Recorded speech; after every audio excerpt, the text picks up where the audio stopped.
Hi, I'm Chet Marchwinski at the Lean Enterprise Institute, and I am joined today by Sam MacPherson. He is a retired Special Forces commander and director of training. He studied the Toyota production system firsthand at Toyota Motor Manufacturing, Kentucky. He's also a co-founder of the Lean Leadership Academy, and he's also in private industry been a leader of successful lean transformation. So, Sam, glad to be here. I'm glad you're here to talk. Thanks for coming in. Glad for the invitation to come be part of this, Chet. There's you're going to do a learning session at the Lean Transformation Summit, and it's on the Green Beret training, Special Forces training, but it's not just Special Forces that have an interest in it. You know that NFL teams are interested in private industry. So what is it that's attracting them to the Special Forces training? Well, one of the things we find out, and this is one of the things that even like you said, the NFL teams like Cleveland Browns are very interested in. Probably the biggest component is not only the type of caliber of person that Special Forces actually selects and develops, because there's a lot of similarities that we could talk about that we will be talking about during the session. But I think one of the things that we're going to bring out and talk about the most in the is our selection criteria. The Special Forces qualification process has essentially three big components to it. The first component is actually prior to selection, where we look for very specific attributes for the type of people that will be a good fit for our culture. And we actually do have a dynamic culture of excellence, which is one of the things that we'll be talking about at the Lean Transformation Summit, how to build that kind of culture of excellence.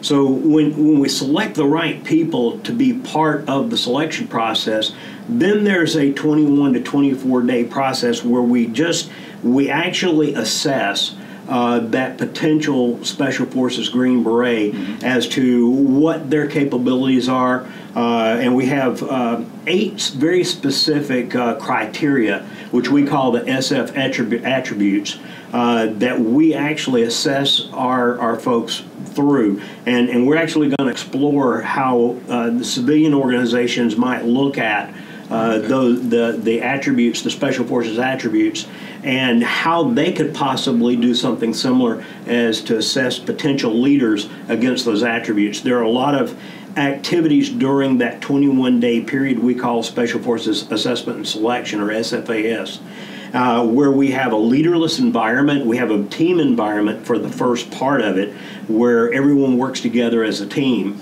and it's a leaderless environment. So we're assessing the potential Green Beret's ability to endure, to solve problems, to work as a member of a team. We also have a 360-degree evaluation process that is part of that selection criteria, where the members are actually they're assessed by the cadre themselves, the full-time military members that run the program. But they're also assessed by themselves and the other members of their team as to whether they would want to serve with this individual, whether they could solve problems, whether they're a good team leader, whether they're a good team member. And so we need them to be that kind of person to be part of our culture. And then in the next part of that process, we go into an individual phase where we look at very specific individual criteria as part of the process. And then the next component is the actual Special Forces qualification program itself. So if you actually get selected, then you'll go through a very specific program, and I'm going to be talking more about how the Special Forces officer, Green Beret officer, is trained in project planning, problem solving, team building, and being able to build rapport and be able to either sit down with battle-hardened warlords or politicians, and sometimes you can't tell the difference between the two of them. I think a war might be easier. Yeah. But so that sounds very tough. It's a rigorous regimen. Why? We know lean transformations are tough. You know that personally. So why? What is there in the Special Forces training that someone involved in a lean transformation can use? It sounds like there's the situation is the private industry fighting a war, but what is it in there that people can take out and use where they work?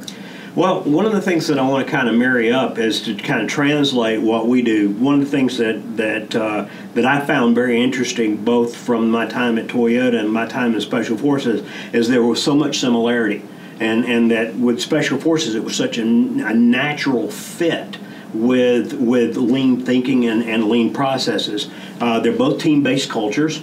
And unlike the rest of the military, Special Forces is actually a complete team-based organization that runs in small group teams similar to Toyota, but also a matrix organization. We can actually pull a Special Forces organization apart and send them out to do very specific missions no matter where they're at in the organization. So that kind of fit the model. There's a very structured process to problem solving.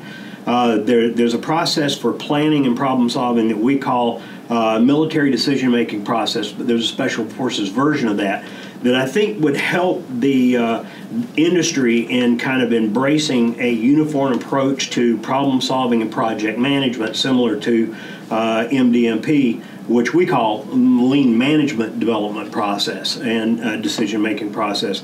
We also have very prescribed team leadership procedures, kind of similar to shop floor management development system. So the similarities are really close. So I think what I'm going to expose folks to is give them some exposure of some enhancements that Special Forces uses, and you'll see it's a perfect fit for a lean transformation.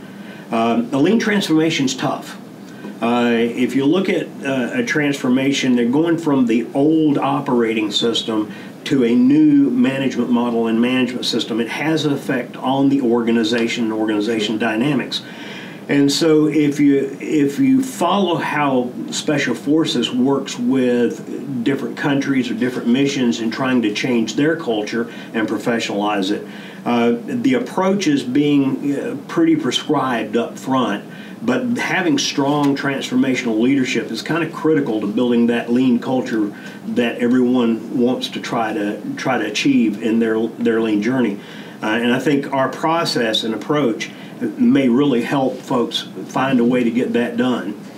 What's the you get around a lot in your work? What's the current state of lean leadership and lean leadership development that you see at companies? Well, one of the things that's kind of our passion, and especially my passion, is leadership and senior leadership team development. And really the norm inside of industry is that I find very few organizations that have a developed pathway for leadership development and challenging. Oh, really? Unlike Special Forces and unlike Toyota, where we come in and you get orientation, and there's a level of indoctrination that goes in assimilation that goes in throughout your career. And Special Forces does the same. But when I go into most other organizations, the approach is generally people are having to leave their position, go get a degree, and come back and try to take on the challenge to get developed versus having an internal development system.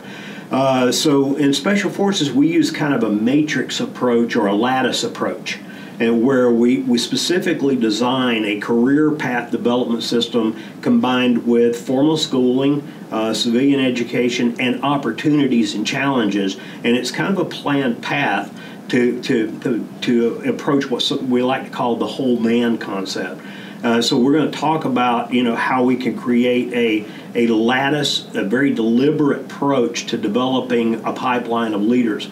Because right now the current state is in leadership and even in lean leadership is that most organizations don't have a prescribed or well thought out leadership development program.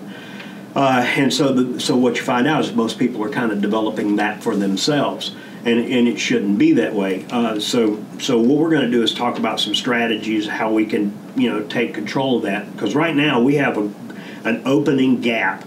A Deloitte survey back in 2001, in 2009, and I've been monitoring it over the last couple 2-3 years. There's an opening gap between the need for high potential globally deployable lean leaders and the availability of high potential globally deployable leaders. And it started out at 29% about 3 or 4 years ago. Now it's up to 33%. So that gap has grown 1 percentage point year over year over the last few years. And if the U.S. is going to be competitive on an international stage, we got to do a better job of accelerating the growth of lean leaders.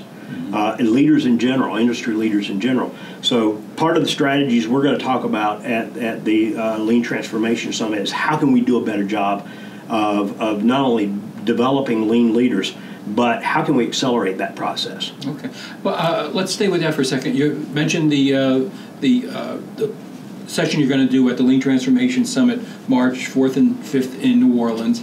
Can you give us a taste, and you just gave us a little bit, but can you give us a taste about how will I change as my behavior, my leadership style, if I start practicing some of these special forces behaviors that you're going to give us insights into? One of the first things we're going to probably cover is the special forces attributes. So the first thing we want to do is make you aware of those attributes and kind of challenge you to step up to those attributes and start to select people based on those attributes. So because we know that produces globally deployable high potential leaders.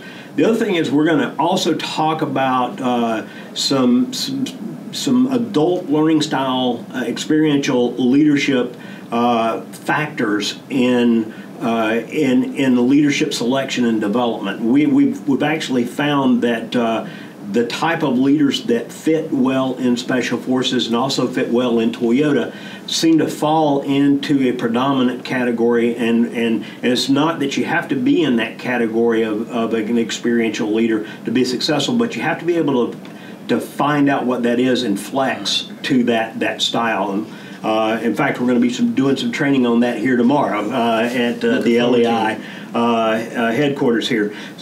So we're also going to talk about some strategies, how we can take both civilian and returning military folks and actually develop them into lean leaders through developing a very defined leadership pipeline. So we're going to talk about strategies. We're going to talk about what we look for in an SF leader and what we should be looking for in a lean leader. Understanding that what we're looking for in a lean leader is not someone who's just going to be a team leader or just be a supervisor, but what we want to do is we want to feed a pipeline that's going to end up being the operational leadership infrastructure for the future of that organization. Most of our senior leaders now come from private equity and a lot of other locations. That's right.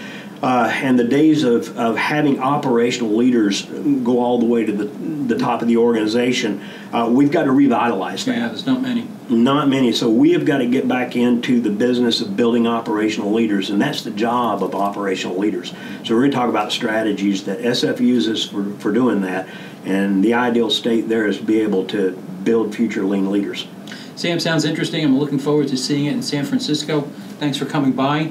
And please join us in New Orleans. And I think Sam promises not to make you jump out of airplanes if you take the workshop. We'll pretend.